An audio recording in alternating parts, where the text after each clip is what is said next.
Hey everybody, it's Nye. It's hashtag Tuesday, and I am really, really excited because in 2 minutes, well, right now, we are about to have our interview with London the Official, and it's official, it's lit. So, we're gonna try to find her, and if you guys have any comments, just go ahead and post them in the comment section below.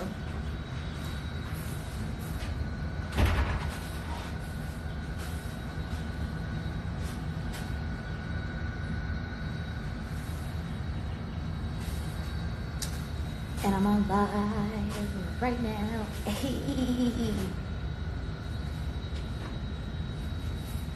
Okay, so there's a bunch of questions that everybody has, I'm sure.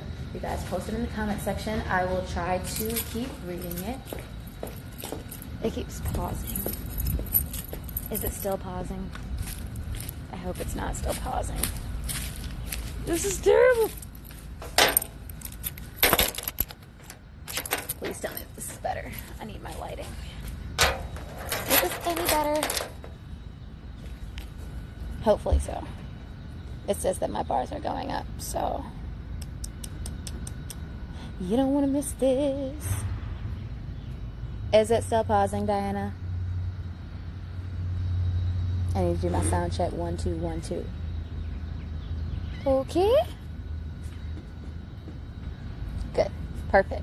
It may have been an echo too, but we are about to go live with London the Official. Okay, I'm a little stoked because clout chasing ass has really been on repeat today. So this is a blessing. I am excited. If you guys have any questions to ask her, like I said, go ahead and drop in the comments. We have a couple. This may not be a very long interview, but we are just really excited to have her on our page with us, Pride fam. So hopefully she will see this soon. 7 o'clock. Hey, there she is, the queen herself. Yes. Show who you are.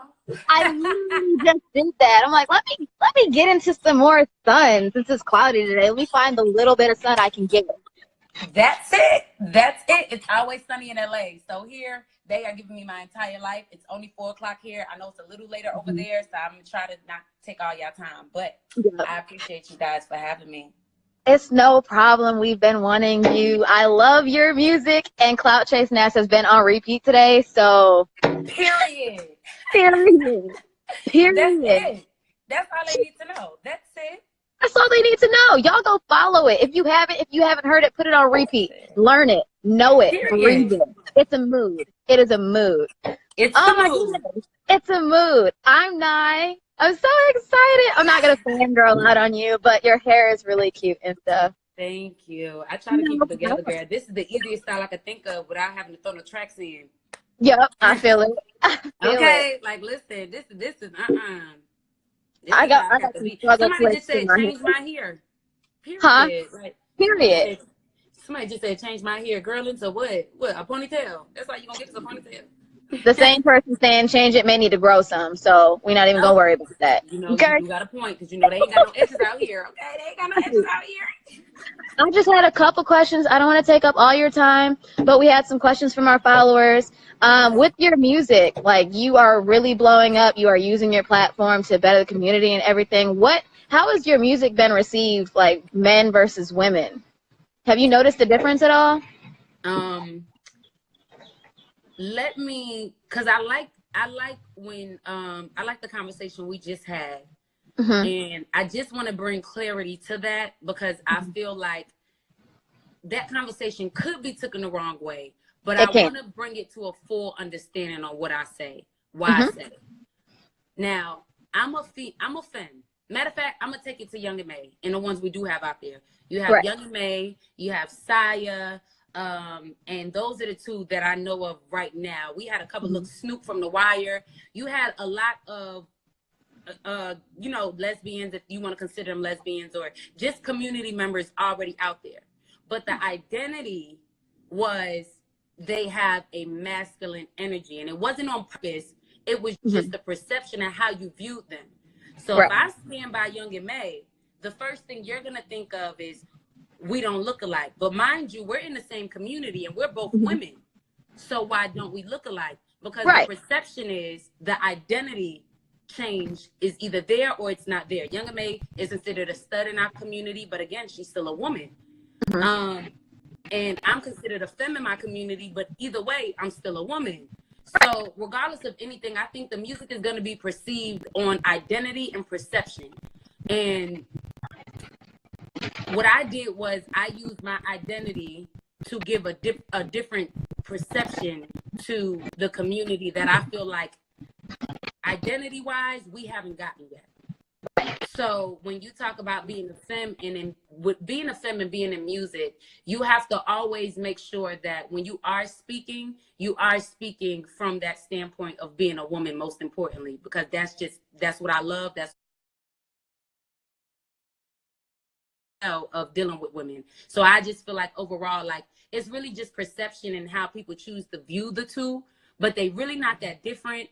And unfortunately, we are living in a world where people do care, you know, about how you dress, what you're saying, how you do it. So I know for me, if I sat by young M.A, we're both lesbians. We're both women. That's how I would feel. But overall, both women who love women. You know, but if somebody else viewed her, it would be like, oh, well, you know, she's more masculine than she is. And I'm aggressive too. I'm an aggressive femme, but I just feel like the identity is I got on heels, she got on sneakers. Right.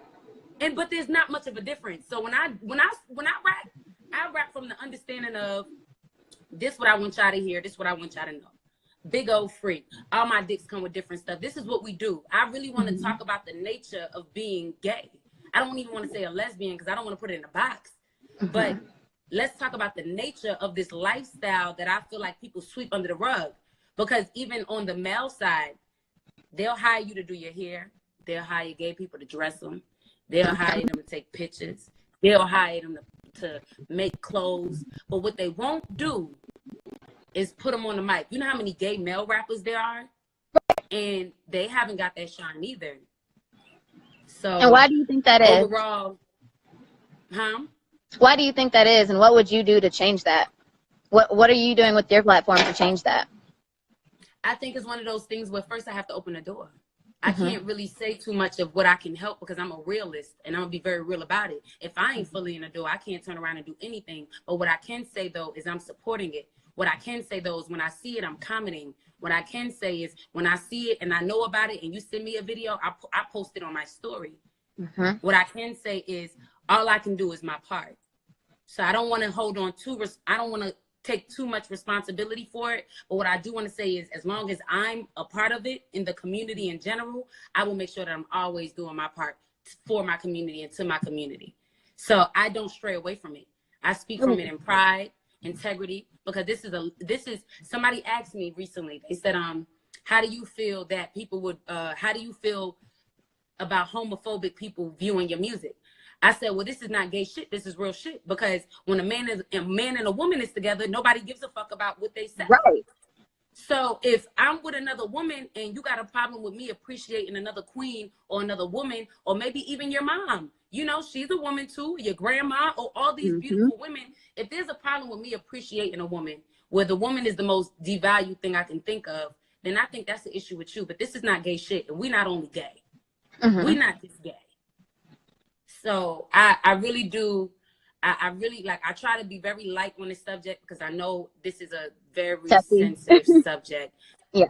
It's very touchy.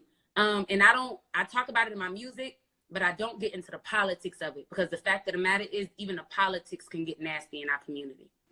How do you stay impartial with your music? Like with people that, you know, are not as supportive, how do you stay impartial and stay above all the foolishness that people throw at you in your industry? I just love me. Like I don't be very, I just love me. Like I feel like if I pay attention to the outside, I won't have time for me. But if I pay attention to me, then I can make time for the outside. Outside doesn't control me. So if I drop a record, that's something I want to do. That's something I feel I need to do. That's something I feel I want to say. You can't control what I say based off of perception of somebody buying my music or not. Because the fact of the matter is, If God put me here and he made me the way he is, I'm going to be fortunate regardless. I'm going to be successful regardless. And I think overall, we do have a lot of other lesbian rappers, but also too, like, outside of the politics of being a lesbian rapper, it's about being a rapper in general. Committing to what you do. You literally have to wake up every day and commit to the music, commit to the freestyles. It becomes a part of you. It becomes a part of you. So it can be a big success rate of where we are.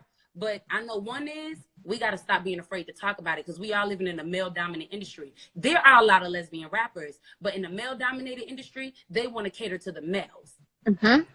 I experience the same thing. You're in music, I'm in cannabis. I grow weed for a living. So it's the same struggle, especially being black, female, and gay. It's a fight every day. And all we have to do is build each other up. If you have one dominated person on one side and you got an icon in another, there's no reason to be tearing each other down, especially in our community. There's way too much with the labels and stuff that I'm trying to figure out, and I don't even understand. Like, just support each other. It's separation at its best, division at its best. They've been dividing us since we've gotten here. And I just would say to anybody, if you are doing what you do, even with what you do, as long as you love what you do, wake up and do that shit every day. Every day. And people are going to come. That's it. Be unapologetic with what you do. I'm sorry, what you said, babe? Oh, I was saying just be unapologetic with whatever it is that you do. Just do whatever it is. That's my motto. I'm unapologetically me, which means if you was offended by what I said, you couldn't even get offended because I was so confident in that moment with saying it. What would you say? Nothing. Silent. Silent. Girl, you just gonna have to tell me change my hair again, girl. But other than that. Right. Like you have other things to be worried about. I got a couple more questions with you because I know that you have a busy, packed day. So the first one is, what are you working on next, if you can even tell us, so that we can be looking for it? Again, it will be televised. That's all I'm saying, okay? Everything will be televised. You guys are going to be very proud about the representation that I have held to the standard of execution and letting people know exactly who we are. I think this is good. I have been very interested in starting a movement. Not really sure yet, but I think this might help. So my next goals in life in general are to do music and create a movement behind my music. And I want to involve other people with the same ideas. I want to make it bigger than life. I have a little girl as well. And I know there's also an understanding on how two women raise a child. So with the next step that I'm taking, you get the insight on everything about London B. I'm talking about things that normally or typically wouldn't even be seen. And this is the beautiful part about me taking that next step. And I was scared as fuck. Let me just throw that out there. Super fucking scared. Okay? Like, I'm not going to say it, try to act like I was tough about it. I was super scared. Because at one point, I was scared of being judged too. It's normal. It's human. Don't feel like it's not. But it's not even about being judged. For me, it was just more so being vulnerable. Right. And showing people exactly what my lifestyle is. Because the fact is, people will criticize it. They will come for it. They will beat it down. So that's my next step, is creating music, coming up with movements. I have a new single out that is going to be premiered very, very soon. You guys are going to love it. Okay, we're shooting a video. It's going to be crazy. You guys are going to love it. And my next step is just to continue to build. Continue to build. I don't have the face or the vocals for this industry, so you got it. You got it all. That's how you just provide us with the cannabis, girl. And we going to be all right, girl. Okay. I got you. I really do, though. Like, I promote my business on this page all the time. So my next question is, like, going forward, like, how do you plan to, like, keep connections with people that started to help you in the beginning? Like, what community-wise would you be interested in starting? We would keep connection as far as in, I want to do, again, making movements and starting to get promoters that I do have those relationships with and starting to bring that unity back into the community. Even when you talk about lesbians partying with boys, that's a problem. Like, I don't know if you ever been to a lesbian and a girl party, but they're separate. I went to a big party and that separation was so thick. And I just couldn't understand it to save my. So when you talk about starting somewhere, I think we can start there because that's an issue. That's Bridging a the problem. gap. That's an issue because we shouldn't hate nobody. We got enough people hating us. The last thing we should be doing is hating ourselves. Right. So it can really only start with the connections that I have, and hopefully that people see what's going on. And I really want to say it'll probably really start by next year, because this year is all work. But next year will be plan, because, you know, the resources will be bigger. But most importantly, I'm just trying to maximize the lifestyle, because the fact of the matter is, it's still not glamorized, and it should be. Because it's just like Gucci, just like Keisha. It's just like you know, you're an artist. That's it. So, my biggest plan is just to make sure that we always stay in the loop. And how I keep connection with the people that are with me from the beginning is just stay connected with them. Like, I won't ever lose these people. I won't lose the ones that put me on shows before I even knew how to perform. Like, these are people I still talk to. Everybody that I built a relationship with, I still have one with. Won't lose it for shit in the world, unless you did some shit I just can't fuck with. But if we are, you know, but if we cool and we putting shit out there and we working and we keeping the energy alive, why not? I'm gonna always show up for that. Always. Why not? Always. Oh, I love you. You are awesome. Thank you. How can we get you out here? We have an event in August 31st is Pryde and Pleasure. I know we're extremely booked up, but if you have anybody that wants to come, the event tickets and everything are in the bio. So if you would ever be able to, we're everywhere. So this page is run by a lady named Shawnee, and we're different admins on different days. So I'm on the Tuesday, and I have somebody else on Tuesday with me. So we all live everywhere. I'm in Florida right now. The other admin for today lives in Hawaii. Like, we're all over the place. Wait, so you live in Florida? Will you be at Sweet Heat? I will be. I didn't think I was, but I think I'm going to be there. Pretty sure. You got to be there. Like, what? We have to meet personally. You have to come. We have to now amp up the season. We already started something. We got to amp up the season. You definitely have to come in. I mean, you always good with me. You let me know you coming. I'll make sure you good. For sure, because I went last year, and I remember half of the weekend, so that should tell you how much fun I had. It's my first time. I'm hoping that nobody gives me anything. Lit. It is lit. I promise you it's lit. It's worth it. We're actually trying to shoot the music video to my new single, so I would love to definitely have you out there, because camera time is limited. Okay. For sure. I got you. Let's do it. Well, I appreciate you guys. Yeah. No problem. Y'all coming to fuck with me. I know they about to be knocking on my door in any second, but I just always want to make sure that I make time for the thing that's important to me. I love my community, and the day that I can share more, I will. And I'll keep in touch with you guys. We'll do this live again and again and again and again and again. I love the energy. Thank you so much. No problem. Love you. Yep, I'll send you my handle and stuff. So thanks. Please look, call me. Bye, y'all. Bye.